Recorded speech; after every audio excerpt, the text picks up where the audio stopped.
Thanks for coming along to see us. May I just ask, in your opinion, what you think the three biggest risks for businesses out there are at the moment? I think three of the big risks that are out there at the moment, I think it's not an emerging risk, it's an emerged risk, but I think companies have woken up to it. It's contingent BI, so suppliers extensions, customers extensions, and just how interlinked different companies are these days and how much risk and interdependency there is. I think that was classically highlighted with things like the tsunami in Japan last year on the automotive side, where suddenly you had companies who were seeing that at various points down the supply chain they're incredibly exposed and actually had real problems getting components and parts for their customers, and that hit their revenue, and they didn't necessarily have adequate contingency plans or the right insurance procedures in place. I think e-business risk continues to be one which both customers and the insurance industry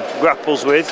I think everybody understands and perceives that e-business is a fundamental part of the way in which we live our lives these days. And I think the exposures and the ability through the web to have your reputation tarnished and your revenue impacted is absolutely huge.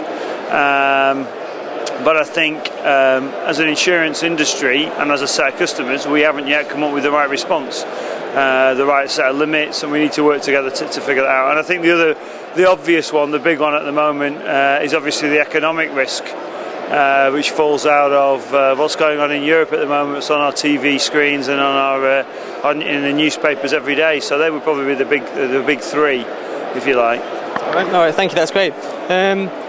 May I just ask what you think has been the biggest development in the last 12 months since we were last here at Airmic?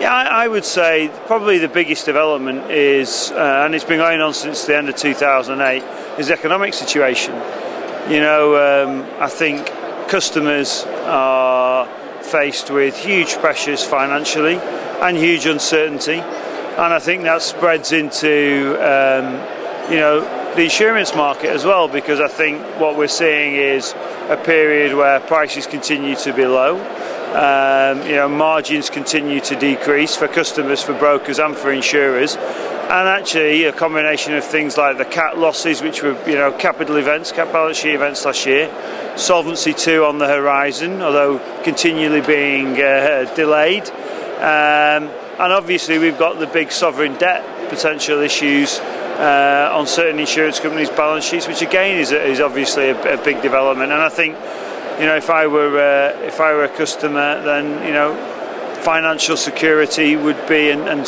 certainty of claim service and things like that would be very high on my agenda. All right, thank you. Just in terms of the market, while we're here, sorry, may I just, do you see that hardening anytime soon? Or? That is the $64,000 question. It's the one that gets asked at almost every customer question and answer session or press interview. And the truth is, these kind of market conditions can't go on indefinitely. I remember in the late 90s, early 2000s, I read a paper that said, is the cycle dead? Because it was going for a long period of time. The margins had been down, prices had been depressed, etc., and there seemed no end to it. And then 9/11 came along. But I don't believe the cycle is dead. I think it is impossible for insurance companies to continue to price the way that they are doing, the way the market is priced. And ultimately, it'll come home to roost, and there'll be a big upswing in prices. And the longer we go on with the current situation, and the finer and tighter things get for all concerned, when there is an eventual upswing, what you'll see is a huge upswing, which obviously is going to impact on earnings and earnings volatility for the insurance buyer. That's a great answer, thank you. Okay, if I just move on then, what's the biggest risk that do you think that perhaps nobody's talking about but needs to be addressed?